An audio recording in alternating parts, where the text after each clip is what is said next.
Hello दोस्तों, स्वागत करता है एक बार फिर से आपके अपने YouTube channel Bihar board study point में। तो दोस्तों, आज के इस इम्पोर्टेंट वीडियो में हम डिस्कस करने जा रहे हैं बिहार डीएलएड एंट्रेंस एग्जाम 2026 के लिए most important previous year question पे, जो कि दोस्तों 5/4/2024 का क्वेश्चन पूछा गया और यह विज्ञान का क्वेश्चन है। दोस्तों, देखिए कि किस तरह का क्वेश्चन विज्ञान से पूछे जाते हैं डीएलएड एंट्रेंस एग्जाम में। तो उम्मीद करता हूँ आप इस वीडियो को अंत तक जरूर से ज़रूर देखिएगा और इस वीडियो का लाभ लीजिएगा। दोस्तों आपको पूरा जितना भी बुक का प्रीवियस ईयर क्वेश्चन है वो आपको एक प्लेलिस्ट में मिल जाएगा। आप वहाँ पे जाके देख सकते हैं पूरा का पूरा मॉडल सेट। उसके बाद देंगे, पहले इसका जो प्रीवियस ईयर क्वेश्चन है वो करा देते हैं। तो चलते हैं अपने टॉपिक और उस वीडियो का पहला क्वेश्चन यहाँ पे दोस्तों दिया हुआ है। कहना दोस्तों, कह रहा है कि खदानों जैसे गेहूं, चावल, मक्का, बाजरा और ज्वार से हमें मुख्य रूप से प्राप्त होता है ए प्रोटीन, बी वसा, सी कार्बोहाइड्रेट और डी विटामिन व खनिज लवण। तो दोस्तों इनसे हमें क्या प्राप्त होता है? तो कार्बोहाइड्रेट प्राप्त होते हैं। ऑप्शन नंबर सी बिल्कुल राइट आंसर है। नेक्स्ट क्वेश्चन यहाँ पे दोस्तों दिया है कि दूध का पीएच मूल्य क्या है? ए 3.8, बी 6.6, सी 2.6 और डी 3.6। दूध का जो पीएच मान होता है दोस्तों वह 6.6 होता है। ऑप्शन नंबर बी बिल्कुल राइट आंसर है। दूध में दोस्तों लैक्टोज पाया जाता है। क्या पाया जाता है? लैक्टोज। और दोस्तों दूध के खट्टे होने का जो प्रमुख कारण है दोस्तों वो लैक्टोज का लैक्टिक जो एसिड होता है दोस्तों वही होता है, लैक्टोज का लैक्टिक एसिड। दोस्तों दूध जो है यह श्वेत क्रांति का उदाहरण है। श्वेत क्रांति दूध उत्पादन से संबंधित है। श्वेत क्रांति यह भी आप याद रखिएगा। नेक्स्ट क्वेश्चन है कि तत्व मैग्नीशियम सल्फर के साथ अभिक्रिया कर कौन सा बंध बनाता है? ए आयन बंध, बी सहसंयोजक बंध, सी आयनिक बंध एवं सहसंयोजक बंध दोनों और डी इनमें से कोई नहीं। तो दोस्तों इनका जो राइट आंसर दोस्तों वह आयनिक बंध बनाता है। ऑप्शन ए बिल्कुल राइट आंसर है। नेक्स्ट क्वेश्चन यहाँ पे दोस्तों दिया हुआ है, कह रहा है घर का रोशनदान छत के काफ़ी निकट दिया जाता है। रोशनदान मतलब वेजिलेटर जो होता है दोस्तों, जिससे कि दोस्तों रोशनी आता है, खिड़की जो छोड़ा जाता है दोस्तों उनको कहते हैं रोशनदान। ए में घर का कचरा फेंकने के लिए, बी बात करने के लिए, सी क्योंकि गर्म हवा ऊपर उठता है रोशनदान से बाहर निकल जाता है और डी इनमें से कौन है? ऑप्शन और सी ही बिल्कुल राइट आंसर है। जब दोस्तों गर्म हवा होता है तो वो ऊपर उठता है और ऊपर उठता है तो वो खिड़की देकर ही पास होगा ना, और उधर से ठंडा हवा नीचे आएगा।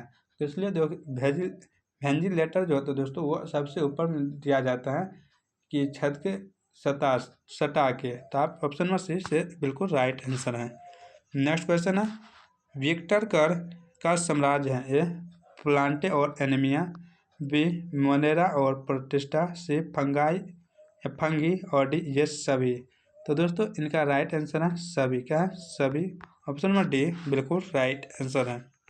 नेक्स्ट है, झिल्ली से बंधी नलिकाओं, पुटिकाओं और कुंडों की एक जटिल प्रणाली है। ए गोल्गी कॉम्प्लेक्स, बी मुक्त राइबोसोम, सी माइक्रोकॉन्ड्रिया और डी एंडोप्लाज्मिक रेटिकुलम। तो झिल्ली से बंधी नलिका जो होता है और पुटिकाओं और कुंडों की एक जटिल जो प्रणाली होता है दोस्तों वो क्या होता है? तो एंडोप्लाज्मिक रेटिकुलम होता है। ऑप्शन नंबर डी बिल्कुल राइट आंसर है। क्या? Plasmic reticulum. तो ये आप याद रखिएगा। और दोस्तों माइक्रोकॉन्ड्रिया को क्या कहते हैं आप कमेंट कर जरूर से जरूर बताइएगा, क्या कहते हैं माइक्रोकॉन्ड्रिया को। गोल्गी काय को दोस्तों ट्रैफिक सिग्नल पे जो रहते हैं दोस्तों, जिसको ट्रैफिक पुलिस कहते हैं वो होता है, इसको कहते हैं गोल्गी काय को ट्रैफिक पुलिस कहते हैं। नेक्स्ट क्वेश्चन यहाँ पे दोस्तों दिया है, संयुक्त राष्ट्र पर्यावरण कार्यक्रम का मुख्यालय कहाँ स्थित है? Nairobi, B New York, C Geneva और डी इनमें से कोई नहीं। तो दोस्तों इनका मुख्यालय कहाँ पे है? नैरोबी केनिया है। ऑप्शन नंबर ए बिल्कुल राइट आंसर है। नेक्स्ट क्वेश्चन यहाँ पे दोस्तों दिया हुआ है, कह रहा है दोस्तों कि फलों के पकाने के लिए निम्नलिखित में से कौन सा पादप हार्मोन उत्तरदायी है? ए एथिलीन, बी ऑक्सिन, सी जिबरेलिन और डी साइटोकाइनिन। तो फलों को पकाने के लिए जो पादप हार्मोन का प्रयोग करते हैं दोस्तों, वो प्रयोग कौन सा हार्मोन है? Ethylene hormone. कौन सा? एथिलीन दोस्तों होता है। और दोस्तों ऑक्सीजन जो है, ऑक्सीजन और जबरेलिन जो है दोस्तों, यह उसका जो उत्सर्जित अंग होता है वो होता है दोस्तों। यह एक पाया जाता है पेड़ के पुराने जालम और एक पाया जाता है पेड़ के छाल में। आप याद रखिएगा। नेक्स्ट क्वेश्चन यहाँ पर दिया है दोस्तों। और दोस्तों ये दोनों क्या है? वृद्धि करने, पेड़ पौधे को ऊपर ले जाने, यानी कि उसका जो होता है ना कचरा, जिसको हम दोस्तों कहते हैं, वो चीज़ होता है।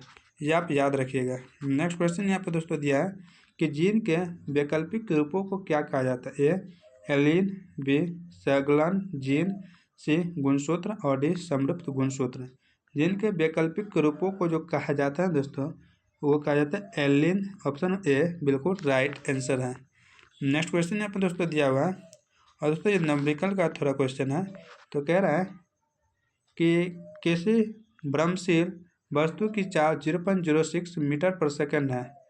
चाल दिया हुआ है, तो चाल निम्नलिखित में से किनके बराबर है? 4 ऑप्शन यहाँ पे दिया है, तो इनमें से किनके बराबर है? चाल बराबर कितना है? 0.06 मीटर पर सेकंड। जब इनको दोस्तों किलोमीटर पर घंटा में कन्वर्ट करेंगे तो 18/5 से भाग देंगे। 0.06 गुना 18/5, तो दोस्तों ये उड़ के आ जाएगा यहाँ पे 2 0, तो कितना? 2 0। तो ये हो जाएगा दोस्तों, ये गुना में है ना, जब इनको हम काटे कूटे तो यह हो जाता है दोस्तों 0.216 किलोमीटर पर घंटा, यानी 0.26 यहाँ पे ऑप्शन नंबर दोस्तों सी सॉरी दोस्तों 0.26, हाँ ऑप्शन नंबर सी बिल्कुल राइट आंसर। कितना? Option number C. Next question यहाँ पे दोस्तों दिया हुआ है, पृथ्वी के तल से ऊंचाई तक उठाई गई किसी एम द्रव्यमान की वस्तु को या वस्तु की गुरुत्वीय स्थितिज ऊर्जा क्या होती है? तो दोस्तों स्थितिज ऊर्जा का सूत्र होता है m बराबर हाफ mv²। क्या होता है दोस्तों? पोटेंशियल P बराबर mg होता है। और दोस्तों इनका सूत्र क्या होता है दोस्तों? h दिया हुआ है, m दिया हुआ है, यहाँ पे ऑप्शन नंबर बी ही बिल्कुल राइट आंसर होगा। P बराबर तो पोटेंशियल एनर्जी बराबर होता है mgh, द्रव्यमान, और उसके बाद जी का मान 9.8 भी ले सकते हैं, ये होता है 10 भी ले सकते हैं, और एच दिया है। ऑप्शन नंबर बी से हम जाएंगे। और काइनेटिक एनर्जी का मान होता है 1/2 हाफ mv²। जब काइनेटिक रहता है तो ये देते हैं। ठीक, चलते हैं नेक्स्ट क्वेश्चन की ओर। नेक्स्ट क्वेश्चन यहाँ पे है, उत्प्लावन बल को डैश के रूप में भी जाना जाता है? तनाव, बी खिंचाव, सी दबाव बल और डी उत्क्षेप। तो उत्प्लावन बल को डैश के रूप में जाना जाता है? किसके रूप में जानते हैं दोस्तों? तो इनको जानते हैं उत्क्षेप बल के रूप में। ऑप्शन नंबर डी बिल्कुल राइट आंसर है। नेक्स्ट क्वेश्चन यहाँ पे दोस्तों दिया है, डॉल्फिन, चमगादड़ और पोर्पोइज क्या उपयोग करते हैं? अल्ट्रासाउंड, बी इंफ्रासाउंड, सी अल्ट्रासाउंड और इंफ्रासाउंड दोनों, और डी इनमें से कोई नहीं। तो डॉल्फिन, चमगादड़ और पोर्पोइज जो है दोस्तों, यह किन चीज़ का प्रयोग करके यह किसी वस्तु को देख सकते हैं, सुन सकते हैं? तो इनका जो राइट आंसर दोस्तों होगा अल्ट्रासाउंड। क्या होगा? अल्ट्रासाउंड। ऑप्शन ए बिल्कुल राइट आंसर होगा। नेक्स्ट क्वेश्चन यहाँ पे दोस्तों दिया हुआ है, कह रहा है पंजाब में भूमि निम्नीकरण का मुख्य कारण क्या है? ए अधिक सिंचाई, बी अतिचारण, सी गहन खेती और डी वन उन्मूलन। तो पंजाब में भूमि निम्नीकरण का जो मुख्य कारण है दोस्तों वो है अधिक सिंचाई। ऑप्शन ए बिल्कुल राइट आंसर है। चलते हैं नेक्स्ट क्वेश्चन की ओर। नेक्स्ट क्वेश्चन है, कायने से चलने वाली बिजली संयंत्र में किसके उत्सर्जन को नियंत्रित करने के लिए इलेक्ट्रोस्टैटिक प्रिसिपिटेटर स्थापित किए जाते हैं? SO2, बी NO2, सी SPM और डी CO। तो दोस्तों इनका राइट आंसर है दोस्तों SPM को नियंत्रित किया जाता है। SPM सुपरपेंडेड पार्टिकुलेट मैटर को तो दोस्तों नियंत्रित करते हैं। इलेक्ट्रोस्टैटिक प्रिसिपिटेटर स्थापित किए गए इनको नियंत्रित करने के लिए। नेक्स्ट क्वेश्चन है, मानस वन्यजीव अभयारण्य भारत के किस राज्य में स्थित है? ए बिहार, बी पंजाब, सी गुजरात और डी असम। मानस वन्य जीव अभ्यारण्य दोस्तों कहाँ पे स्थित है? ये दोस्तों असम है। ऑप्शन नंबर डी बिल्कुल राइट आंसर। कहाँ पे? असम में।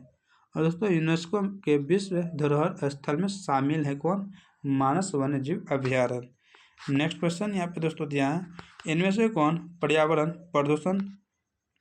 प्रदूषण का कारण बनता है? ए बायोमास, बी सौर ऊर्जा, सी कोयला और डी हवा। तो पर्यावरण प्रदूषण का जो कारण बनता है दोस्तों वह है कोयला। ऑप्शन नंबर सी बिल्कुल राइट आंसर है। कौन दोस्तों? कोयला।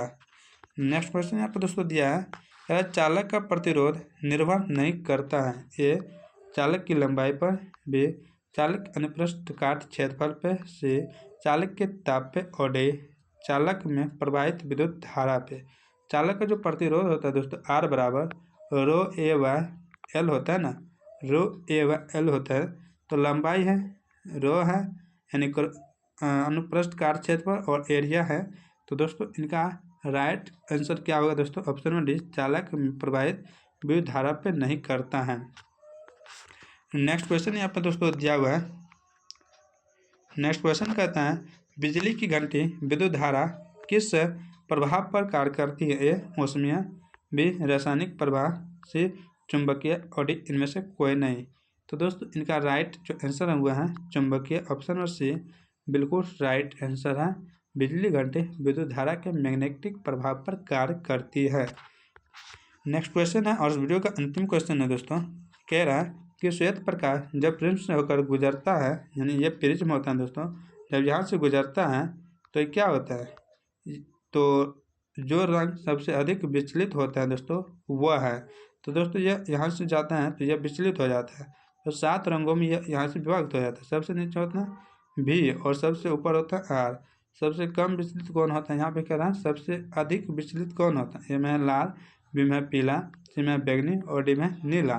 तो सबसे अधिक जो विचलित होगा दोस्तों वो होता है बैगनी। यहाँ पे देख सकते हैं हम यहाँ से कितना कौन बनाया है। और सबसे कम विचलित कौन हो रहा है? तो लाल हो रहा है सबसे ऊपर। तो बैगनी सबसे अधिक और लाल सबसे कम होता है विचलित। आप याद रखिएगा। विचलित तरंगदैर्घ्य सबसे अधिक लाल का होता है, तरंगदैर्घ्य सबसे अधिक लाल का होता है और उसके बाद बैगनी का सबसे कम होता है। तो ये भी आप याद रखिएगा, बार बार पूछे जाते हैं।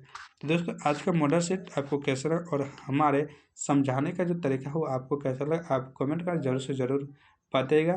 तो मिलते हैं कल के नए वीडियो में। तब तक आप लोग मस्त रहें, अपनी दर्ज की तैयारी बेहतरीन करें। जय हिंद, जय भारत।